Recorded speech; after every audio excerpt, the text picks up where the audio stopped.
What's up, guys? Today we're going to be talking about a triangle. Yes, you heard me right. You read that title correctly. The dropshipping triangle. 3 things that you must get right in order to be successful at dropshipping. If you do any of these 3 things wrong, it will not work. I promise you, you will not be successful. Let's get into it.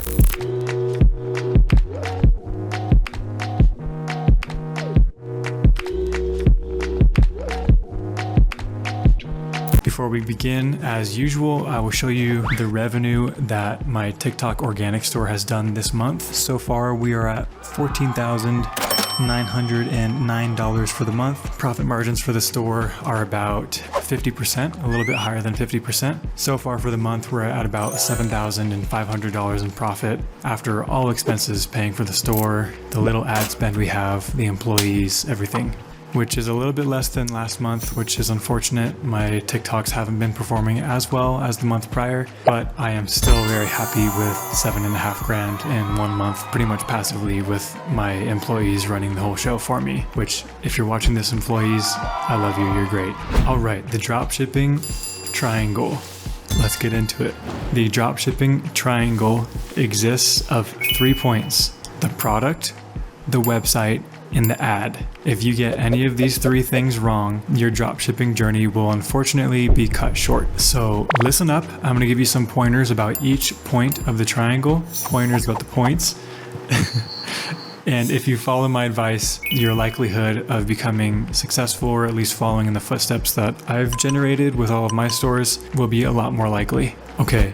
The biggest problem about dropshipping and new dropshippers in general is they focus too much on everything. So while you watch this video, be sure to kind of zero in on each thing at a time. And when you're applying these principles to your own dropshipping journey, focus on them one thing at a time. Don't try to multitask between a product, ads, and a website. Like, that's too much, especially if it's your first store. Focus on the product first, then the site, then the ads. Or if you're doing TikTok organic, the product first, then the ads, which are your TikTok videos, then the website. So for the product, I have a full video. I actually have a few full videos on my YouTube channel. I'll link them below and up here in the cards of how to select a winning product. And they go in depth, but here are a few pointers. Step number 1, the product needs to be something that you would buy yourself. This is so important, and something that people get wrong or purposely choose to avoid entirely when I give them this advice. For some reason, we get really attached to like trendy products and we think that we're going to be able to ride this wave. But in reality, you're starting a business, you're starting a company, you need to know the market you're going into. If you wouldn't buy that product yourself, how in the world would you know how to market that product to everybody else that would buy the product? It's very difficult, especially if it's your first time. So buy a product, dropship a product that you would buy yourself, something that you know the market of. Number 2, the product needs to have a wow factor, especially if you're dropshipping on TikTok, whether it's TikTok ads or TikTok organic. The product needs to be a scroll stopper. TikTok watchers are just scrolling through their FYP like literally every half second. Your product needs to be able to catch their attention and actually keep them watching your video. Again, if they don't even watch your video at least halfway through, that video will never go viral and never be shown to the masses, let alone get any sales. So make sure that your product is something compelling, something that would make someone interested in viewing it in action or just viewing your content in general. This can be done very easily by following trends and incorporating your product into a trend, but we'll go into that later in the ad section. And lastly, your product needs to be able to be sold for 2.5 times what you pay for on AliExpress or any other sourcing website that you're using. For example, if you're paying for the product, I'm talking all in after shipping and taxes, you're paying $10 to fulfill the product and ship it to your customer, you need to be able to be selling that for $25 or more.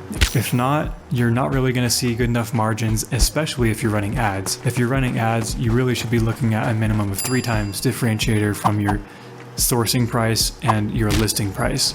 Okay, moving on to the second point of the triangle, the website. Number 1, keep it clean. Oh my gosh, so many of you think that the website needs to be like so in depth, so detailed.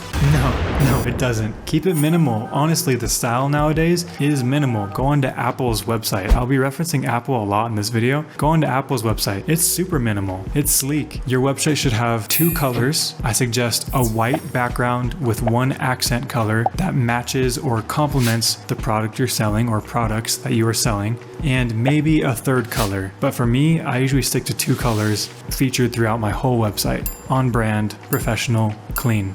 Never, ever, ever in like the copy and the writing of your website say, here at blank, insert company name, we only have the best products and we only ship to you with the best quality materials. It's like, no, nobody cares about that. That's like so weird.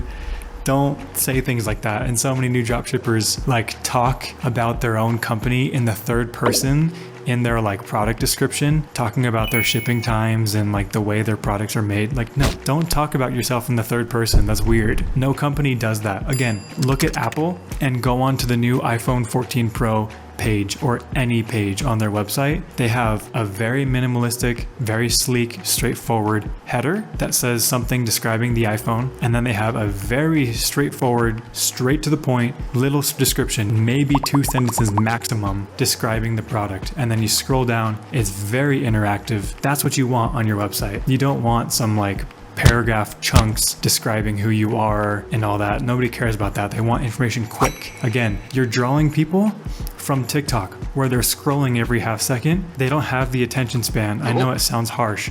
They don't have the attention span to sit on your website and read all about you. No, it needs to be quick. It needs to be gratifying. They need to be able to understand you as a company and your product literally within seconds.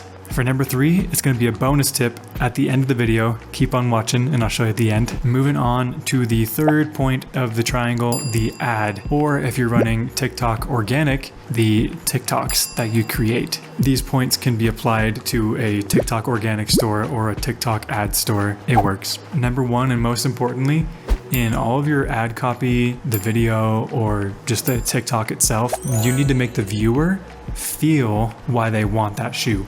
For example, if Nike made a running shoe, are they going to show you a commercial on TV that's just like pictures of the shoe?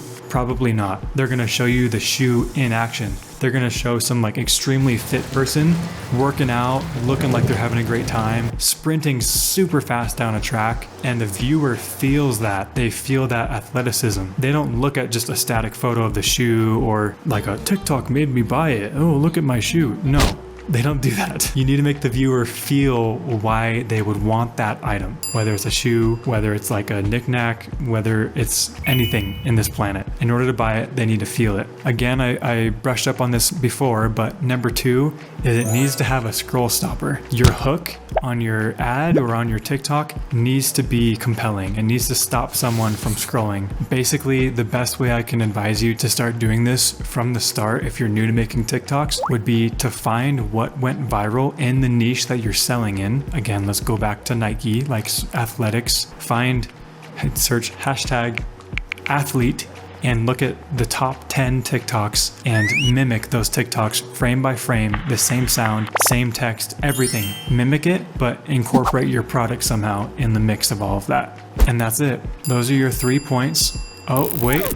I told you I would give you a bonus tip for the website portion. On all of my websites, one of the most important things that I value as a consumer is seeing good reviews. And I'm sure most of you would agree with me on that. Before I buy just about anything on Amazon, I always scroll down to the review section and make sure to read up to see if it's actually a good, decent product. So guess what? Your product pages need to have reviews as well. This will dramatically increase your conversion rate, okay? I've tested it with several different stores without reviews or with a few reviews or crappy reviews have an extremely small conversion rate. I'm talking like maybe 0.2, 0.5% of people will convert on a bad reviewed store.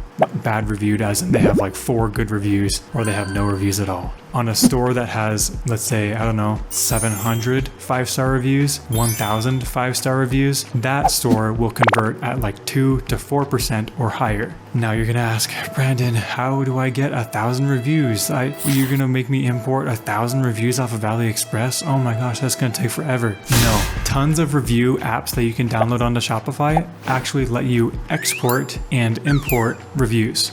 The app that I use that lets you do this is Loox, Loox. I'm sure you've heard of it. So literally what I do is I go to Amazon or go to AliExpress if I can't think of a review myself, and I just copy paste their review onto my website. I don't mess with like importing tools because it puts asterisks on their name and makes it look unprofessional, or they have some weird name and bad English. You don't want that. So I manually type in, let's say 5 reviews with photos. Then I will export those 5 reviews and import them again. Now I have 10 reviews. Then I'll export that, import it. Now I have 20. Export, import, 40. Export, import, 80. Obviously you see where I'm going. I will keep doing that until I have like 700 to 1,000 plus reviews. Of course, all of those are just gonna be mass duplicates, like the exact same review, the exact same photo, all the way down like 700 times. So what you gotta do is from that point, manually write and add a photo to 50 reviews. The top 50 reviews will show as those ones that you manually write. And I promise you, nobody is scrolling past 50 reviews to find all the duplicates. And boom, now you have a website with 1,000 reviews, and it was all pretty much made by yourself. But it's believable and the conversion rate goes up. Is it ethical? I don't know. I like the product. I would rate it 5 stars 1,000 times. You be the judge, but that's what I do, and it helps a lot. Anyways, thank you guys for being here. I appreciate it. It was a quick one today. The triangle of dropshipping never fails. If you have any questions, shoot me a DM on Instagram, and be sure to join my dropshipping community on Discord, e-commerce family, where we have a VIP section, and it's really just a dope community of like-minded individuals all in one place. Thanks guys. We'll see ya.